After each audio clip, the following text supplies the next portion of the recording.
প্রিয় শিক্ষার্থীরা, শরতের এই সুন্দর সকালে অনলাইন ক্লাসে তোমাদের স্বাগত জানাচ্ছি। আমি লীরা নাসরিন খান। আজকের আলোচ্য বিষয় মাইকোলজি কোর্স থেকে penicillium species. Penicillium class ascomycetes এর অন্তর্ভুক্ত ছত্রাক। এই ক্লাসের বৈশিষ্ট্য হলো production of ascospores within a distinctive type of sporangium called ascus. এখানে অ্যাস্কোস্পোর তৈরি হয় যা একটা ভিন্ন ধরনের স্পোরাঞ্জিয়াম, যাকে অ্যাসকাস বলা হয়, অ্যাসকাসের মধ্যে সৃষ্টি হয়। সাধারণত অ্যাস্কোস্পোর ৮টি করে তৈরি হয়। এর ওকারেন্স বা প্রাপ্তিস্থান, এখানে কিছু ইম্পর্টেন্ট পয়েন্ট হচ্ছে পেনিসিলিয়াম একটি saprophytic fungus. It's known as blue mould. It's cosmopolitan and total species 140। Penicillium প্রজাতিগুলো সাধারণত গ্রিন মোল্ড বা ব্লু মোল্ড নামে বা নীল ছত্রাক নামে পরিচিত। এটি একটি বিশ্বজনীন ছত্রাক বা কসমোপলিটান, অর্থাৎ এই জেনাসের প্রায় ১৪০টি স্পিসিস পৃথিবীর সকল পরিবেশে বিস্তৃত হয়ে আছে।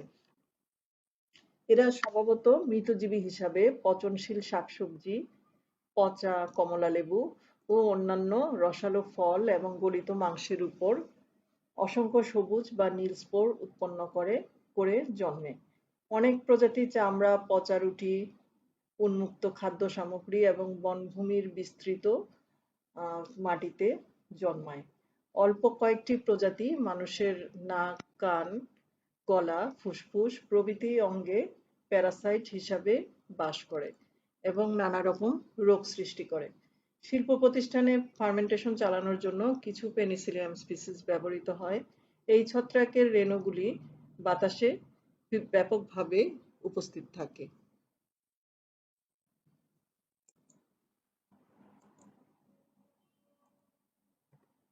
ভেজিটেটিভ স্ট্রাকচার বা অঙ্গজ গঠন। পেনিসিলিয়ামের থ্যালাস বর্ণহীন, বিবর্ণ বা উজ্জ্বল বর্ণের মাইসিলিয়াম দ্বারা গঠিত। মাইসিলিয়াম বহু শাখাযুক্ত, বহুকোষী বা মাল্টিনিউক্লিয়েট এবং প্রস্থপ্রাচীরযুক্ত বা সেপ্টেট। হাইফিগুলোর সেল ওয়াল অত্যন্ত সূক্ষ্ম ও পাতলা। প্রতিটি সেলে দানাদার ভ্যাকিউলযুক্ত প্রোটোপ্লাজম এবং একাধিক নিউক্লিয়াস থাকে। দুটি অ্যাটাচড সেলের মাঝখানে সেন্ট্রাল পোর্ট থাকে, যার মধ্য দিয়ে এক সেল থেকে সাইটোপ্লাজম অন্য সেলে পাস করতে পারে। সাইটোপ্লাজমে মাইটোকন্ড্রিয়া, রাইবোজোম, এন্ডোপ্লাজমিক রেটিকুলাম প্রভৃতি অর্গানেলি ভেসে বেড়ায়।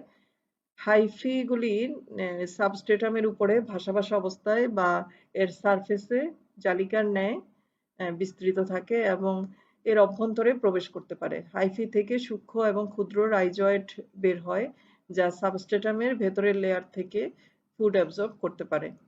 গ্রোথ পিরিয়ডে পেনিসিলিয়ামের মাইসিলিয়াম হালকা রঙের হয়, কিন্তু রিপ্রোডাকশনের সময় এরা নীল বা সবুজ রং ধারণ করে।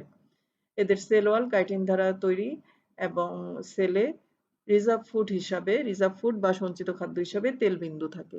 তাহলে প্রধান পয়েন্টগুলো হচ্ছে mycelium freely branched, hyaline or colored and septate. Cells are thin-walled and contains more than one nuclei. Reserve food is well granule. Cell wall is composed of chitin.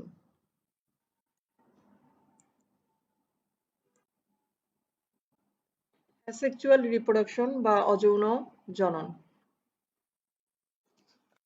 Penicillium অ্যাসপারজিলাসের সাথে সিমিলার হলেও কিছু বৈশিষ্ট্যের কারণে এরা পেনিসিলিয়াম থেকে different, যেমন অ্যাসপারজিলাসের কনিডিওফোর অ্যাসেপ্টেট এবং আনব্রাঞ্চড, অন্যদিকে পেনিসিলিয়ামের কনিডিওফোর সেপ্টেট এবং ব্রাঞ্চড। অ্যাসপারজিলাসের কনিডিওফোরের গোড়ায় ফুট সেল রয়েছে, অন্যদিকে পেনিসিলিয়ামে কোনো ফুট সেল নেই।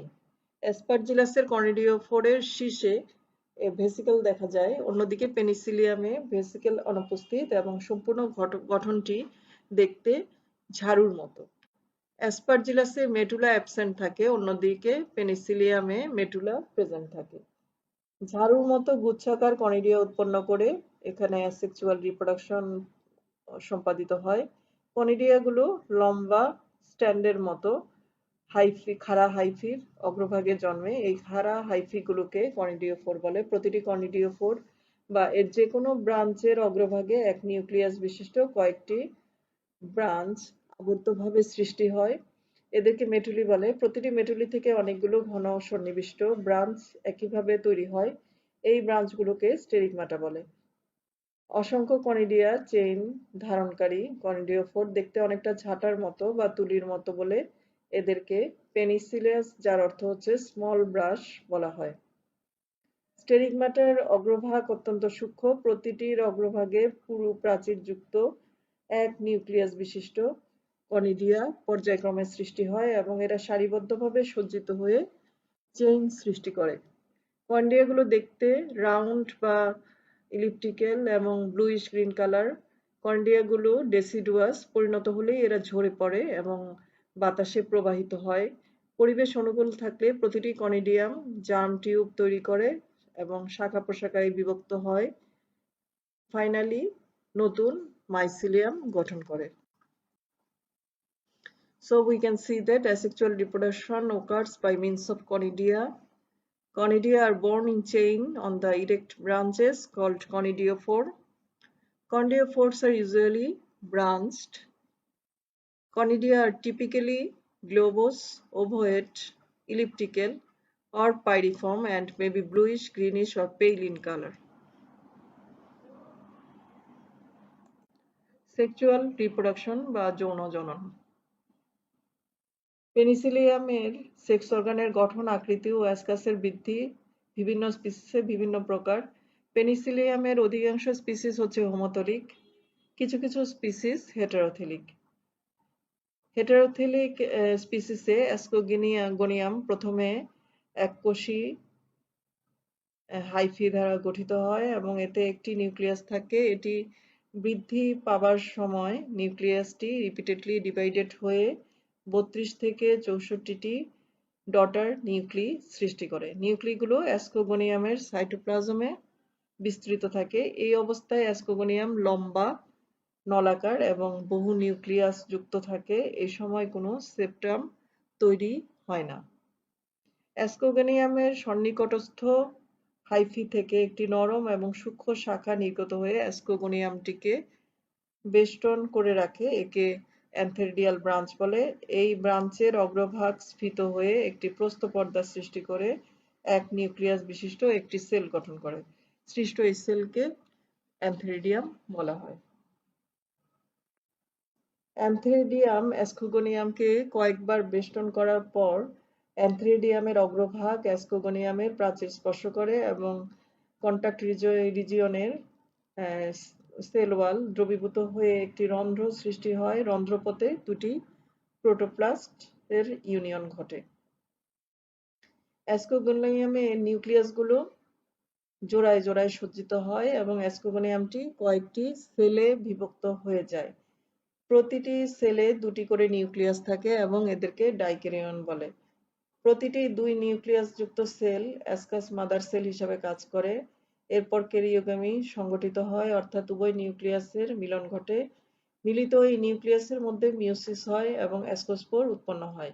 এই সময় কতগুলি ফার্টাইল হাইফি নির্গত হয়ে উপরের দিকে বৃদ্ধি পায় এবং মিলিত অ্যাসকোগোনিয়াম এবং অ্যান্থেরিডিয়ামকে বেষ্টন করে একটি পরিণত অ্যাসকোকার্পের পেরিডিয়াম বা বহি আবরণ সৃষ্টি করে।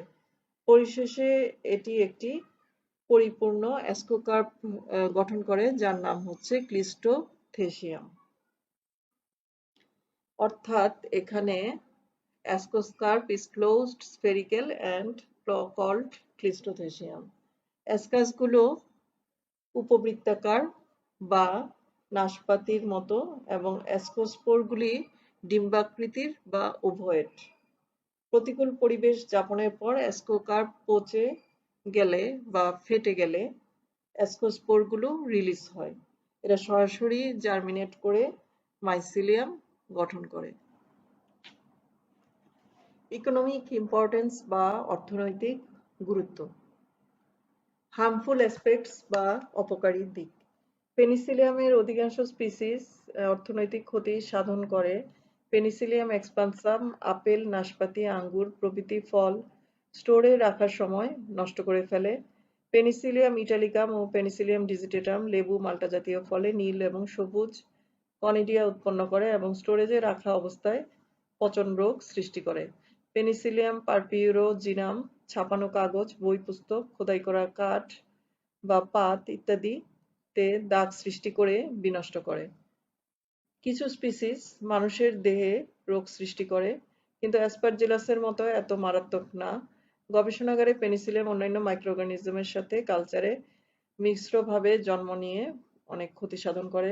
পেনিসিলিয়াম ফাঙ্গাসের দেহ থেকে এক ধরনের টক্সিন সিট্রিওভিরিডিন খাদ্যে বিষক্রিয়ার ফলে লিভার, কিডনি, লাংস ইত্যাদির ক্ষতি সাধন করে। কিছু স্পিসিস মানুষের লাংসের রোগ সৃষ্টি করে। পেনিসিলিয়াম ইটালিকাম এবং পেনিসিলিয়াম ডিজিটেটাম সহ বিভিন্ন স্পিসিস, লেবু সহ বিভিন্ন উদ্ভিদে সফট রট ডিজিজ সহ বিভিন্ন ডিজিজ ক্রিয়েট করে। So we can see in short, Penicillium italicum and Penicillium digitatum causes blue and green molds of citrus fruits in storage.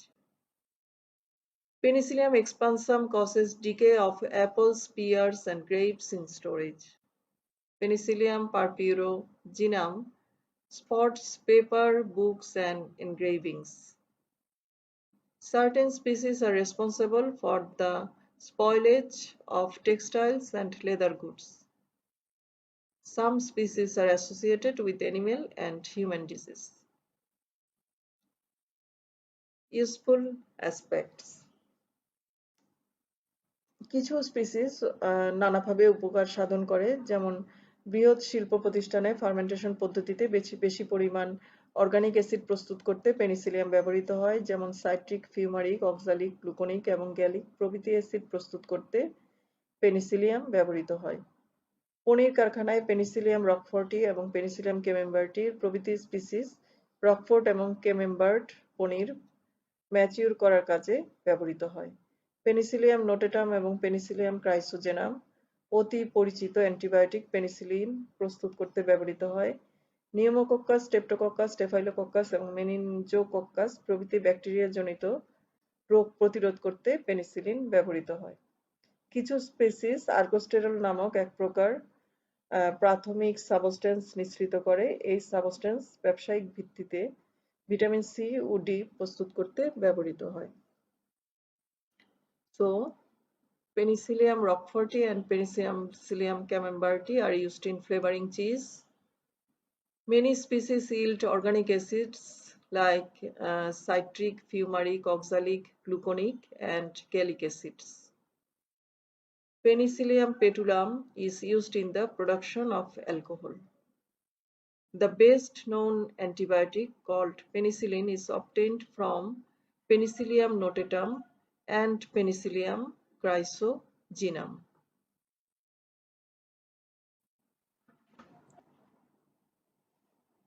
That's all for today, and thank you.